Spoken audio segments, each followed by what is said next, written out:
buenos días a todos. Me enseñan ahí un papelito, eso quiere decir que, no sé, ¿cuántos vienen por primera vez a la congregación? ¿Quién ha venido por primera vez? A ver, ¿nos muestras tu mano, por favor, que vamos? Allí tenéis algunas personas y vamos a daros ahí una cosita para que nos conozcáis, sepáis quiénes somos, qué hacemos, qué es nuestra labor y todo esto. ¿De acuerdo? He leído algunos libros de este hombre, escribe bastante sobre alabanza, ha escrito algunos, no sé cuántos, pero también ha escrito otros y son muy interesantes. Yo la verdad leí uno de él que habla sobre la envidia y te lo recomiendo, de verdad te lo recomiendo. Ahí es cuando te das cuenta que todos tienen envidia menos tú. Entonces, cuando lo leas te vas a dar cuenta que todos tienen envidia menos tú, ¿no? Y la verdad que tiene muchos títulos y muy bueno, es un gran escritor. Está predicando por todo el mundo, como dijo Paco, tiene un problema en la voz y entonces tiene que administrar muy bien su voz. Pero bueno, vamos a tenerla aquí, creo que es un privilegio de Dios tenerla entre nosotros. Y bueno, van a estar abiertas las reuniones para todo el mundo que quiera venir y todo esto, ¿de acuerdo? ¿Ok? Bien, pues voy a compartir con vosotros hoy algo sobre este día que se celebra. Es la resurrección de Cristo, ¿no? Y la verdad es que este hecho es el milagro por excelencia del cristianismo y es una pieza fundamental en nuestras creencias. Si no hubiera sucedido esto, realmente nuestra fe, como dice en Primera de Corintios, sería vana. No tendría mucho sentido, no tendría fuerza, no tendría realmente nada, ¿no? Y la verdad se nota la gran importancia, ¿no?, que tuvo este acontecimiento. Se nota cuando, si me acompañáis a Mateo capítulo 27, vamos a leer ahí unos pocos versículos. La gran importancia que tenía esto,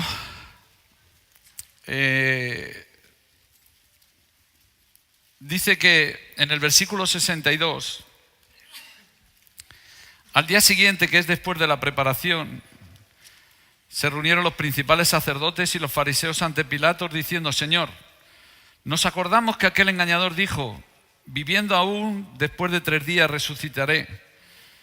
Manda pues que se asegure el sepulcro hasta el tercer día, no sea que vengan sus discípulos de noche y lo hurten y digan al pueblo: resucitó de entre los muertos, y será el postrer error peor que el primero. Y Pilato les dijo: ahí tenéis una guardia, id, aseguradlo como sabéis. Entonces ellos fueron y aseguraron el sepulcro, sellando la piedra y poniendo la guardia. Pasando el día de reposo, al amanecer del primer día de la semana, vinieron María Magdalena y la otra María a ver el sepulcro. Y hubo un gran terremoto, porque un ángel del Señor descendió del cielo y llegando, removió la piedra y se sentó sobre ella. Su aspecto era como un relámpago y su vestido blanco como la nieve. Y de miedo de él, los guardas temblaron y se quedaron como muertos. En el versículo 11 dice: mientras ellas iban, luego después se presenta a estas mujeres que habían ido ya al sepulcro y les dice esto de por qué buscáis al que vive, ¿no?, aquí en la tumba. Dice: mientras ellas iban, he aquí unos de la guardia fueron a la ciudad y dieron aviso a los principales sacerdotes de todas las cosas que habían acontecido. Y reunidos con los ancianos y habido consejo, dieron mucho dinero a los soldados diciendo: decid vosotros, sus discípulos vinieron de noche y lo hurtaron, estando nosotros dormidos. Y si esto lo oyere el gobernador, nosotros le persuadiremos y os pondremos a salvo. Y ellos, tomando el dinero, hicieron como se les había instruido. Este dicho se ha divulgado entre los judíos hasta el día de hoy. O sea, era tan importante lo que estaba aconteciendo allí que se cuidaron mucho de asegurarse de que esto no sucediera. Se aseguraron mucho de que Si era necesario una guardia con los mejores soldados o con la mejor gente preparada de esa guardia real, la iban a poner allí. Si era necesario poner la piedra más grande que hubiera en todo Israel para sellar esa cueva, lo hubieran puesto y lo pusieron. ¿Por qué? Porque era muy importante que esto no sucediera. Es muy importante que esto no hubiera sucedido. Pero la verdad es que, ¿cómo se puede parar un río con las manos, verdad? ¿Cómo se puede parar algo que ya estaba preparado por Dios y que era de tan suma importancia para todos nosotros?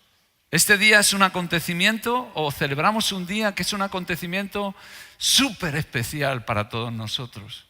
Sin este acontecimiento realmente estaríamos desnudos, estaríamos cojos, nos faltaría realmente algo para vivir en nuestra vida. Por eso Cristo no resucitó, resucitó y no lo hizo para que nuestra fe no fuera vana. Lo hizo para que nuestra fe fuera real y fuera una fe fundada. ¿Te imaginas qué fácil hubiera sido entre todos, ¿no?, el haber ocultado el cuerpo de Jesús, o haber, cuando todos estaban diciendo, no, Jesús ha resucitado, haber presentado el cuerpo, ¿no? O ahora mismo tener una tumba como tenemos de muchos otros profetas y dioses que tienen ahí y guardan los restos de sus, ¿no?, dioses, entre comillas, ¿no?, que eran aquellos hombres. Y los presenta, dice, mira, aquí tenemos, ¿no?, como los musulmanes tienen los restos de Mahoma, ¿no? Y ahora, por lo visto, hace poco, no mucho, también han encontrado los restos de Buda y de otros dioses, ¿no? O sea, y los tienen ahí, los presentan, dice, ¿no? Y qué bueno es que nosotros no podemos presentarlos, ¿verdad? Que no podemos acudir a ningún sitio y decir, oye, que mira, que aquí están los huesos de Jesús. No, ¿por qué? Porque no están aquí. Están muy lejos de nosotros. O sea, muy lejos de nuestro acontecimiento. Es muy importante que esto sucediera y es muy importante que esto suceda en nuestras vidas y que esta fe la abracemos con una confianza tan plena, tan llena, que va a ser un motor en tu vida, y es de lo que yo quiero predicar en esta mañana sobre este asunto, ¿no? ¿Por qué intentaron ocultarlo? Bueno, hay varias cosas muy rápidas que son muy importantes para nosotros.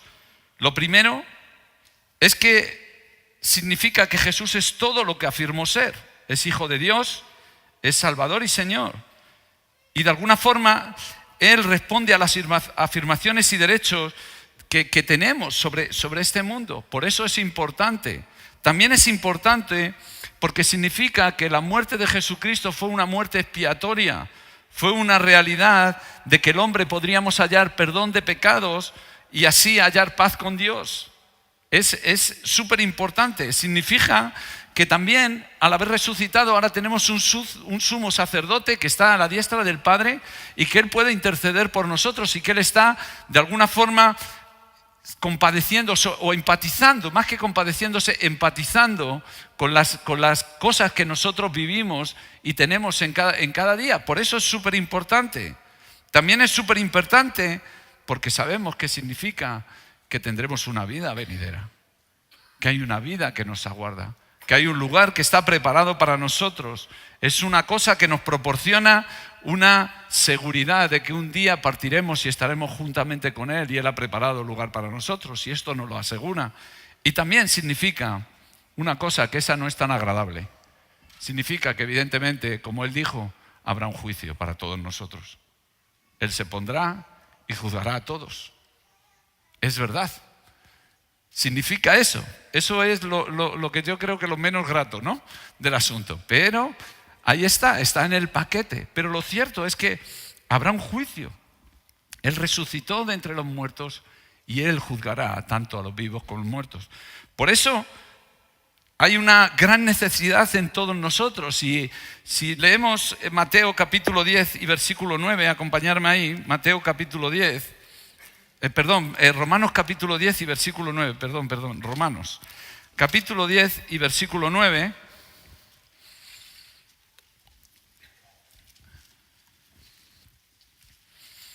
Y es que ante esta gran necesidad de saber que el Cristo resucitado juzgará a todos nosotros, nos lleva a la conclusión de que la humanidad tiene una gran necesidad.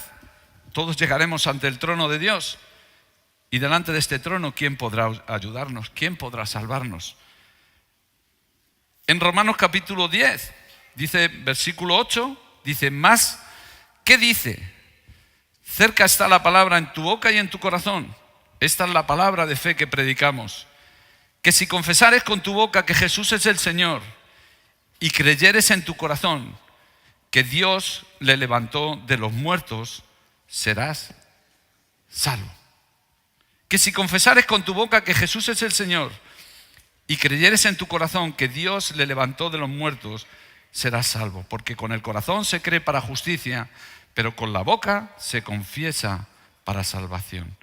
Es nuestro corazón el que tiene que creer.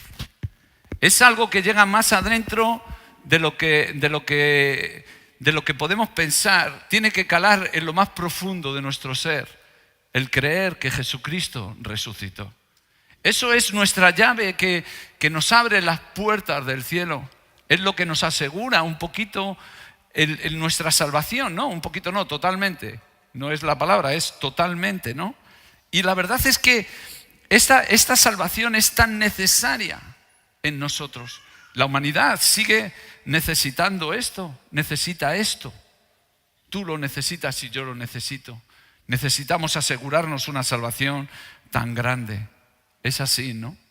Ahora, es verdad que llegará un momento que subiremos delante del trono y estaremos ahí y estaremos delante de Él y nos presentaremos delante de Él y veremos a nuestro Dios, a nuestro Cristo glorificado y tendremos la certeza de todas las cosas que Él nos ha dicho y las tendremos ahí, ¿no? Pero también es verdad que según Pablo y lo que dice un poquito antes en Romanos capítulo 8, versículo 10, dice esto. Dice, si Cristo está en vosotros, el cuerpo en verdad está muerto a causa del pecado, mas el espíritu vive a causa de la justicia. Y si el espíritu de aquel que levantó de los muertos a Jesús mora en vosotros, el que levantó de los muertos a Cristo Jesús vivificará también vuestros cuerpos mortales por su espíritu que mora en vosotros. Si el espíritu que levantó de los muertos a Jesús mora en vosotros, el que levantó de los muertos a Cristo Jesús vivificará también vuestros cuerpos mortales por su espíritu que mora en vosotros. ¿Sabes una de las cosas que me he quedado aquí y me di cuenta de algo tan importante que Pablo mencionaba aquí? Mencionaba de un espíritu que había habitado en Jesús y que había sido lo suficientemente fuerte como para levantarle de los muertos. Ese espíritu lo había conseguido levantar más arriba. O sea, ya sabéis, es una cosa que no es muy fácil de entender con nuestra mente y de razonarlo con nuestra mente. Que es difícil cogerlo y analizarlo y decir, vale, ok, ha habido un espíritu y de repente lo ha levantado de entre los muertos. No es algo que tiene que nacer de aquí, pero es algo que vive en nosotros y debería de estar en nosotros. Y Pablo era alguien que sabía muy bien exactamente lo que estaba diciendo. Ahora, si lees esto es Filipenses capítulo 3 y versículo 4, Filipenses capítulo 3 y versículo 4, te vas a dar cuenta de algo de lo que decía Pablo y por qué Pablo estaba tan convencido de lo que estaba hablando, ¿no? Y dice a partir del versículo 4, aunque yo tengo también de qué confiar en la carne, si alguno piensa que tiene de qué confiar en la carne, yo más, circuncidado al 8º día, del linaje de Israel, de la tribu de Benjamín, hebreo de hebreos, en cuanto a la ley, fariseo, en cuanto al celo, perseguidor de la iglesia, en cuanto a la justicia que es en la ley, irreprensible, pero cuantas cosas eran para mí ganancia, las he estimado como pérdida por amor de Cristo. Y ciertamente aún estimo todas las cosas como pérdida por la excelencia del conocimiento de Cristo Jesús, mi Señor, por amor del cual lo he perdido todo y lo tengo por basura para ganar a Cristo y ser hallado en Él, no teniendo mi propia justicia que es por la ley, sino la que es por la fe de Cristo. La justicia que es de Dios por la fe, a fin de conocerle y el poder de su resurrección y la participación de sus padecimientos, llegando a ser semejante a él en su muerte, si en alguna manera llegase a la resurrección de entre los muertos. No que lo haya alcanzado ya, ni que ya sea perfecto, sino que prosigo por ver si logro asir aquello para lo cual fui también asido por Cristo Jesús. Hermanos, yo mismo no pretendo haberlo ya alcanzado, pero una cosa hago, olvidando ciertamente lo que queda atrás y extendiéndome a lo que está delante, prosigo la meta, al premio del supremo llamamiento de Dios en Cristo Jesús. En Efesios, Pablo nos está hablando precisamente de esos versículos que he hablado anteriormente de Romanos y del efecto que producía y de algo que él sabía que existía y que él estaba dispuesto a conocer. Empieza a hablar en Efesios de que los padecimientos y el dejar atrás y el haber renunciado a un montón de cosas le había asegurado el poder conocer unas ciertas cosas del poder del Evangelio. Hay una cosa que está clara y es evidente, y esto no hay vuelta de hoja. No hay nada que no esté muerto que se pueda resucitar. Lo vivo nunca se resucita. Solamente lo que muere. Solamente lo que cae. Solamente lo que llega y toca la profundidad. Y Pablo en esto era un especialista. Pablo era un hombre que sabía muy bien lo que era resucitar, volver a la vida después de un montón de momentos. Pablo era aquel hombre que se encontró varias veces en medio del mar, dice como náufrago. Yo me lo imagino allí en medio del mar diciendo, me queda un asalto.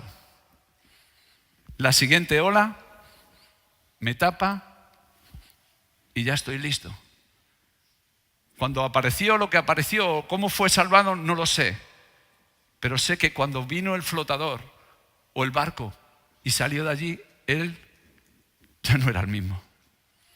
¿Sabes por qué? Porque había perdido toda la esperanza de vivir.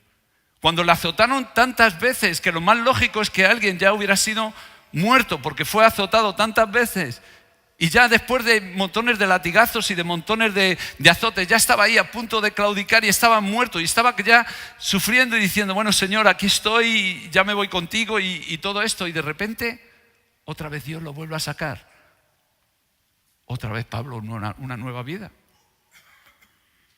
Cuando Pablo estaba caminando en sus métodos y en sus ideas y en sus razonamientos de cómo tenía que ser la fe y cómo tenía que ser todo, y de repente vino un resplandor del cielo, ¿no? Dice así la Escritura en Hechos, ¿no? Y cae al suelo y no ve nada y se queda ahí, que todo se oscurece delante de sus ojos y todo se pone realmente negro delante de su vida, y ya en una situación así uno dice, ya estoy listo, ya estoy listo. No, otra vez aparece Dios. Aparece Dios y lo vuelve a levantar. Pablo no vuelve a ser el mismo. Esa situación es el poder de la resurrección. Ese es el poder de Cristo para levantarnos. Ese es el poder de Cristo para hacer que las cenizas realmente levantar algo nuevo. Para construir de lo que no había algo que realmente es. Ese es el poder de la resurrección. Ese es realmente una certeza que había en Pablo, de tal manera que cuando llegaba a este punto, Pablo sabía que no importaba. Por eso decía esto en Efesios, bueno, si cuantas cosas eran para mí ganancia, las he estimado como pérdida con tal de conocer a Jesús. Pero ¿conocer a Jesús en qué? Como dice ahí, conocer el poder de su resurrección. Pablo tenía una adicción a ver el poder de la resurrección. Pablo tenía un poder, o sea, un vicio de ver a Dios manifestándose en su vida continuamente a través del poder de la resurrección. Qué importante es para nosotros el poder que levantó a Cristo de los muertos y que sea activo en nuestras vidas. Que sea así en nuestros corazones, ¿no? Un ejemplo muy claro y evidente de esto es la vida de Abraham y lo que le pasó, lo que Dios le mandó que hiciera con su hijo Isaac, ¿no? Esa historia la conocemos todos, ¿verdad? Es uno de los ejemplos más claros. Incluso Hebreos habla de ello, de que Abraham fue y que lo iba a matar y que él creyó que Dios se lo podría devolver aún de los muertos, Y muy bien, hemos hablado muchas veces de esta, pero yo me quiero poner en Isaac, en los zapatos de Isaac. Como este joven que ya tenía conocimiento de Dios. No era un niño, no era un bebé que podías llevarle y decirle, mira, ven. No, él cargó la leña, lo cual quiere decir que ya tenía una cierta edad para cargar la leña. Y este niño dice que cuando llegaron al lugar, que Dios les dijo, mira, ir a este lugar y bueno, Abraham ya sabía lo que iba a pasar. Y yo creo que Isaac iba con la mosca detrás de la oreja. Iba totalmente con la mosca detrás de la oreja diciendo, uy, uy, uy, llevamos leña, llevamos fuego, llevamos cuchillo, a ver cómo se las apaña mi padre. Yo creo que él no se imaginaba lo que iba a pasar allí. Cuando llegan al momento que están dejando a los criados y Abraham les dice, quedaros aquí, ¿no? Y ya sabéis, Isaac le pregunta a su padre, papá, padre mío, además usa estas palabras con mucho respeto y con mucha, de alguna manera como, sí, es con un respeto como diciendo, soy tuyo, no, o sea, de mí lo que quieras, pero te voy a hacer una pregunta.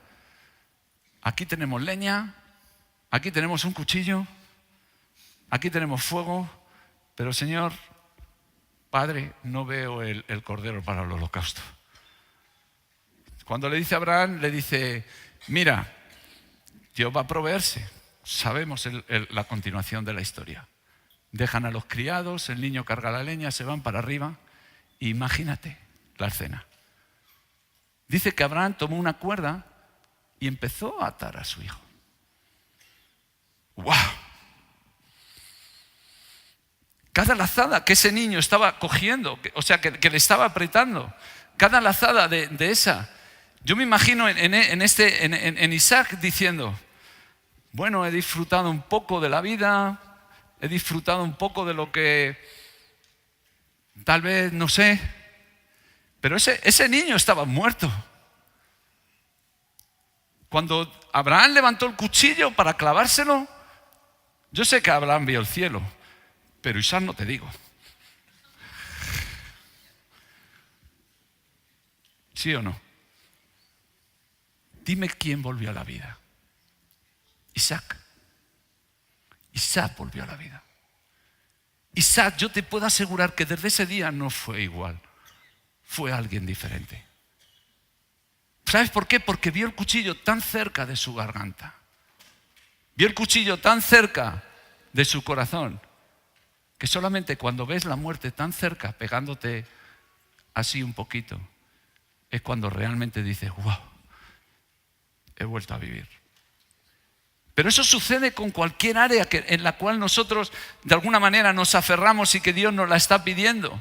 Resulta que Dios, en la historia de mi vida o la historia de muchos de los que hay aquí, pues ya sabemos y conocemos más o menos los testimonios de todos, ¿no? Yo lo he contado algunas veces. Yo estaba en un coche abandonado al lado de donde vivía Rosy, justo detrás del portal de Rosy, donde vivía ella. Y estábamos Pac y yo allí en pleno invierno, febrero, una capa de hielo por dentro del coche, que yo con las piernas engarrotadas, con el mono, con todo, y yo diciendo, Señor, pero llévame ya, yo ya me quiero morir, yo ya me quiero morir, yo ya no quiero vivir, yo ya no quiero hacer nada, yo ya solo he destrozado todo y ya no quiero nada. Esa era en mi oración. Mi oración no era sálvame, ya era llévame. Pero de repente Dios me rescató y ya no fui una persona diferente. O sea, no volví a ser la misma persona, ya fui una persona diferente. Y eso ha pasado con un montón de nosotros, de los que estamos aquí. Hemos clamado en nuestro lugar una angustia porque hemos visto el cuchillo cerca de nuestro corazón pero de repente el poder de la resurrección que habitó en Cristo Jesús nos tocó y nos levantó. Y si conocemos ese poder, ¿por qué nos cuesta tanto morir? ¿Por qué nos cuesta tanto renunciar? ¿Por qué nos cuesta tanto llegar hasta el altar? ¿Por qué nos cuesta tanto el ir hasta el lugar donde tenemos que entregar todo lo que tenemos que entregar si sabemos que el poder de la resurrección actúa en nosotros? Y el que levantó de los muertos a Cristo Jesús también nos puede levantar a todos nosotros. Si me acompañáis a Oseas capítulo 5, prometo que no voy a estar más de una hora predicando, ¿eh?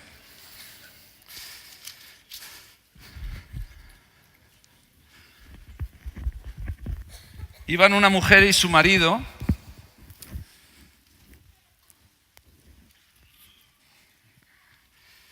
fueron a visitar Tierra Santa. Y cuando estaban visitando Tierra Santa, la mujer falleció.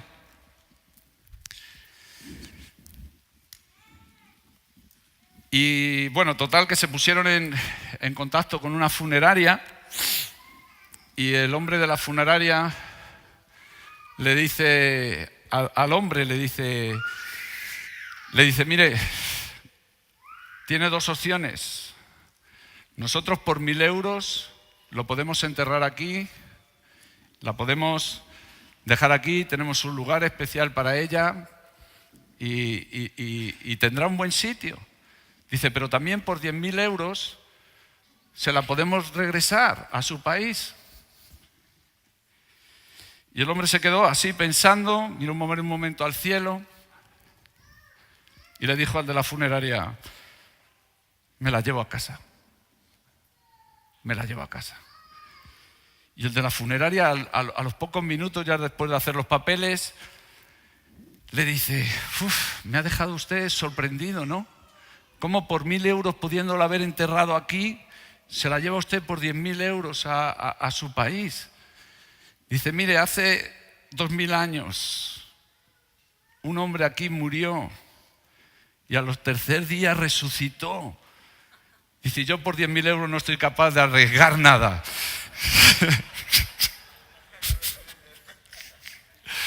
Me la llevo, no vaya a ser que resucite y ya lo que faltaba.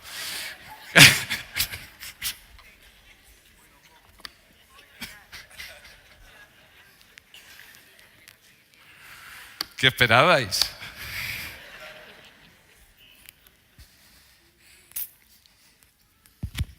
Bueno, Oseas capítulo 6.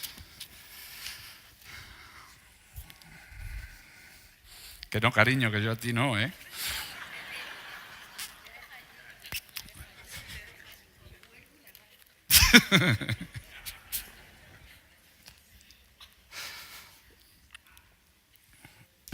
Lo que haga falta, cariño, ya sabes tú.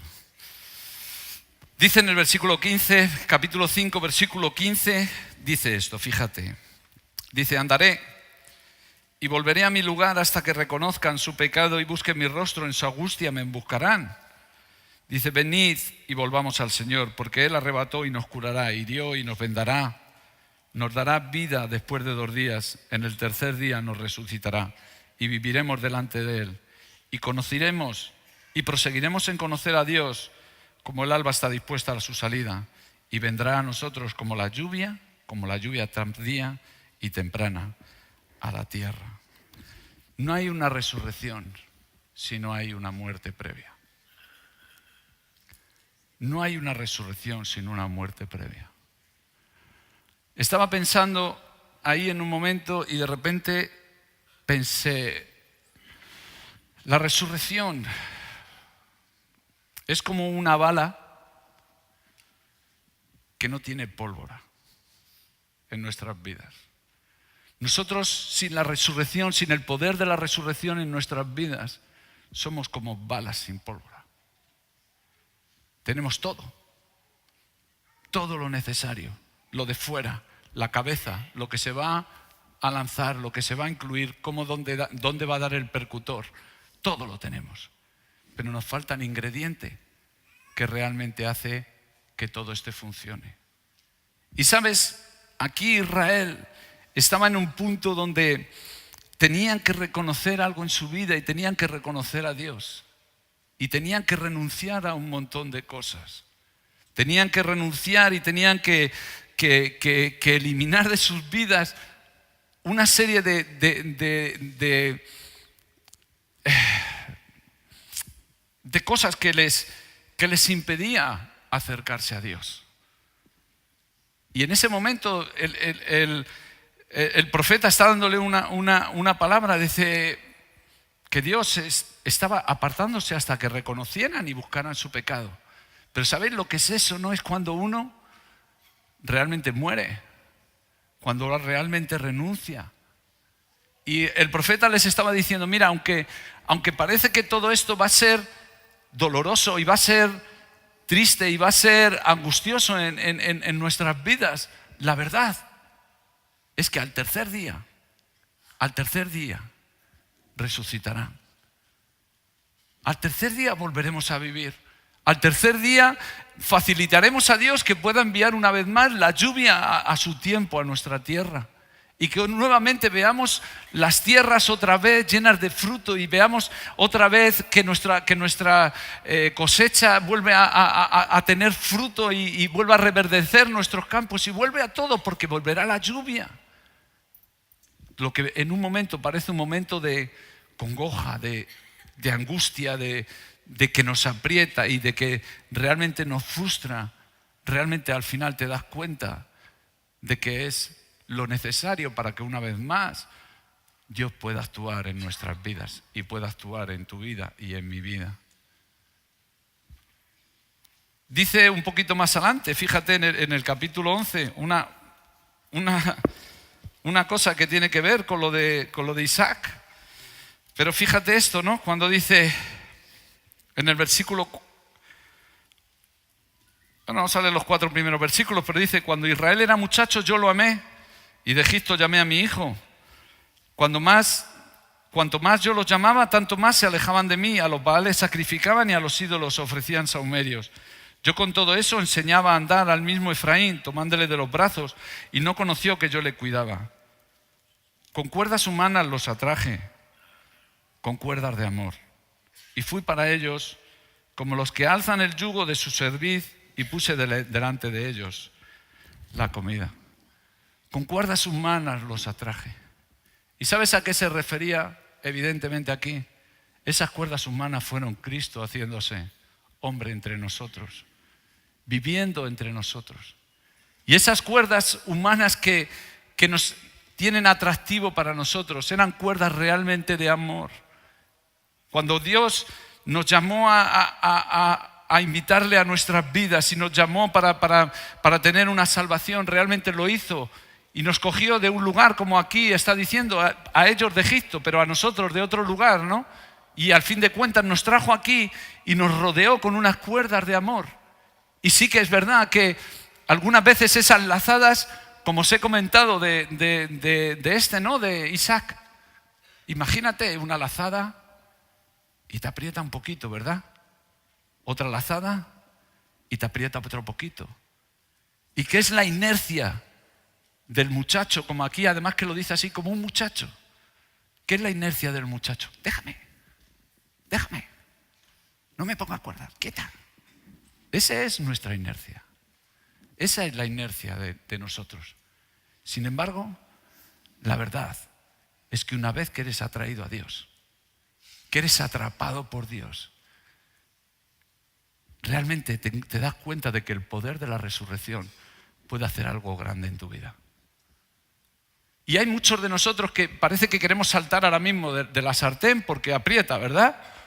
Y quieres saltar porque son cosas que te están tocando renunciar y te están tocando morir a ellas. Es como tu juguete cuando eras pequeño, ¿verdad? Hay una oración aquí que he escrito de un hombre del... No sé cómo se dice, pero el Tócer ese. Dice, Padre, quiero conocerte, pero mi cobarde corazón tiene temor de renunciar a sus juguetes. Padre, quiero conocerte, pero mi cobarde corazón tiene temor de renunciar a sus juguetes. Como cuando éramos niños, ¿verdad? No queremos soltarlo. Y sabemos que le vamos a conocer y nos cuesta renunciar a ellos. porque sabes que de alguna forma algo va a sangrar por dentro, es una renuncia, algo va a doler. Pero lo cierto es que cada vez que una lazada de Dios está apretando nuestras vidas, estamos 2 días más cerca de su resurrección. ¿Entiendes esto? ¿Entiendes esto que acabo de decir? Cada vez que una lazada de Dios aprieta un poquito más nuestras vidas, estás 2 días más cerca de tu resurrección. De que el poder de Dios actúe en tu vida. De que el poder de Dios actúe en mi vida. ¿Amén? Clovis, por favor.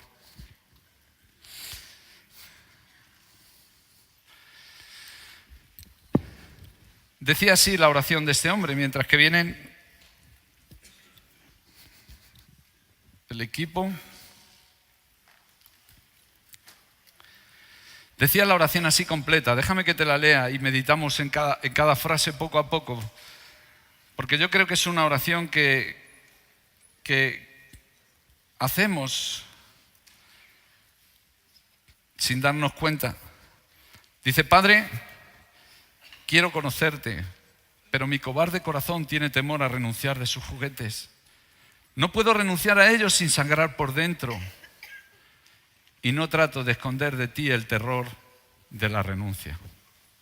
Y no trato de esconder de ti el terror de la renuncia. Vengo a ti temblando, pero vengo. Te suplico que quites de mí, corazón, todas esas cosas que he amado por tanto tiempo y que han venido a ser una parte integral de mí mismo, para que tú puedas entrar y morar allí sin ningún rival y hacer así glorioso el lugar que pise tu pie.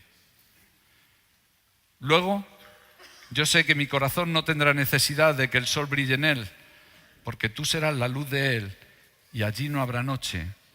Te lo pido en el nombre de Jesús. Amén. La verdad es esa.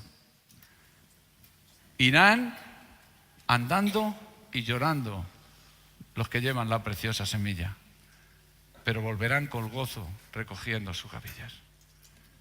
Irán en una manera, tal vez con dolor y sangrando por dentro y sabiendo que hay un dolor en toda esa renuncia, ¿no?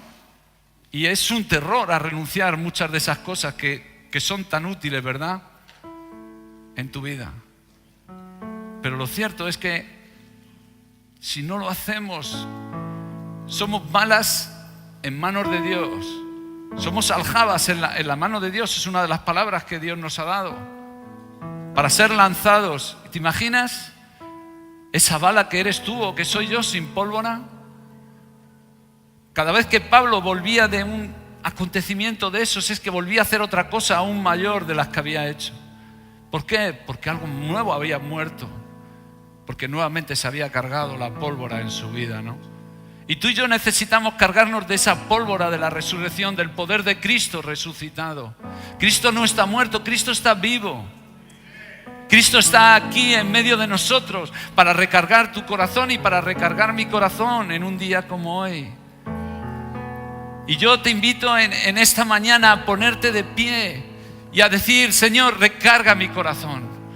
Recárgame con el poder de la resurrección en mi vida. Porque yo necesito este poder. Yo quiero ser lanzado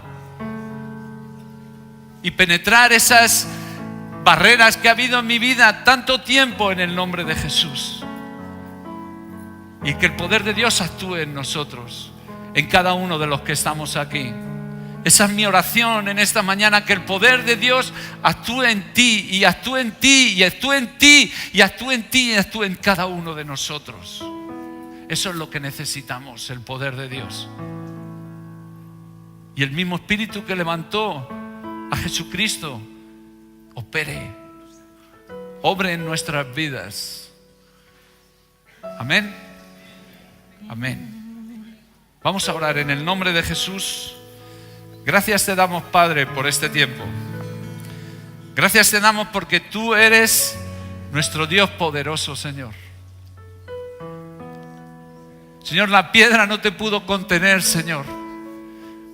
Una guardia de soldados, Señor, no pudo, Señor, sujetar esa piedra, Señor. Solo un ángel, Señor, los puso a todos en temor y fueron asustados, Señor. De la misma manera, en el nombre de Jesús, Señor, que el diablo sepa en esta mañana que el poder de Dios actúa en nosotros, Señor. Que el poder de Dios está actuando en nuestras vidas, Señor. Señor, aceptamos tus manos como las manos amorosas que atan nuestras vidas, Señor. Atráenos hoy a ti, Señor, con cuerdas de amor, Dios. Rodéanos, Señor. Rodéanos, Padre. Rodéanos con esas cuerdas, Señor. Dando palabra a nuestras vidas, Señor. Dando seguridad a nuestras vidas, sabiendo que tú estás a nuestro lado, Señor, y no nos dejarás. Te bendecimos en esta mañana, Señor Jesús. Te agradecemos que tú mismo, Señor, tomaras este camino por nosotros, Señor. Te bendecimos, Señor, en el nombre de Jesús. Amén. Amén.